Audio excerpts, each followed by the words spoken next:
kehebatan-kehebatan TNI yang diakui dunia.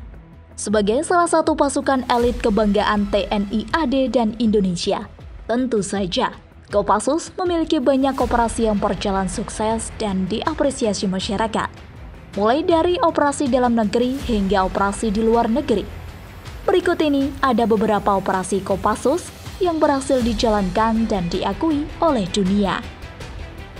Operasi Dwi Kora dan duel dengan SAS.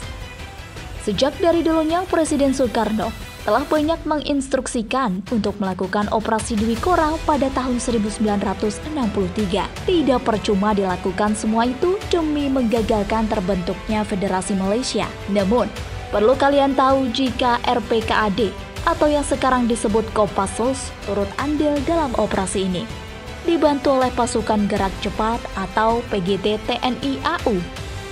Hal ini bahkan terjadi tidak hanya bentrok dengan pasukan Malaysia, namun prajurit Indonesia juga harus menghadapi pasukan Inggris yang mengirimkan pasukan elit bernama SAS, Special Air Service, dan Gurkha. Terkadang, pasukan Inggris berhasil mengalahkan prajurit Indonesia, namun tak jarang pula pihak Indonesia yang berhasil melibas pasukan lawan itu. Pertempuran berlangsung di hutan Kalimantan.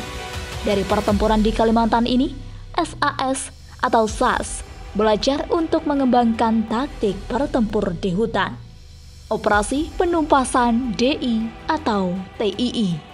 Tepat pada bulan Januari 1950, anggota TNI AD kembali lagi membentuk Gerakan Banteng Nasional. Hal ini dilakukan dengan tujuan untuk membumi hanguskan gerakan DITII atau Darul Islam Tentara Islam Indonesia di wilayah Jawa Tengah dan Jawa Barat. Operasi Mapenduma.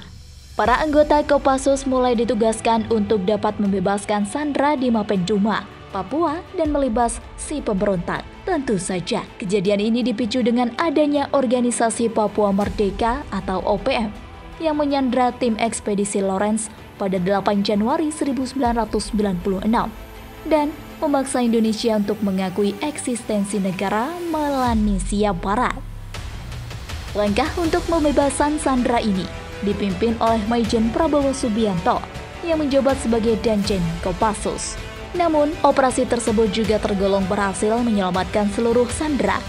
Namun, 2 orang sandera ditemukan tak bernyawa akibat diserang oleh OPM. Mereka adalah peneliti ornitologi Matthijs Josias Lasembu dan Nevi Panekanan yang merupakan ahli biologi.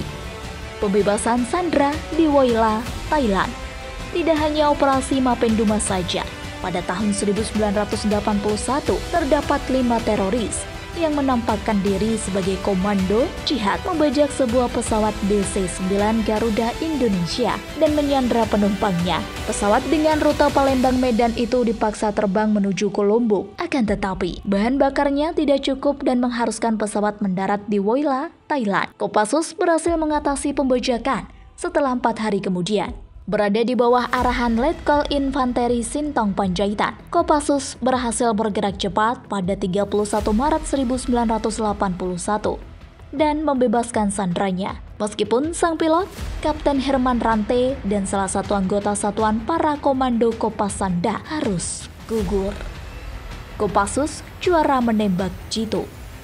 Kemampuan di dalam menembak sasaran secara tepat menjadi syarat mutlak personil pasukan elit seperti Kopassus. Karena berbeda dengan pasukan biasa, pasukan elit menjadi andalan untuk menjalankan tugas-tugas penting. Menembak tepat sasaran menjadi salah satu kemampuan yang dimiliki Kopassus dibandingkan pasukan elit dari negara lain.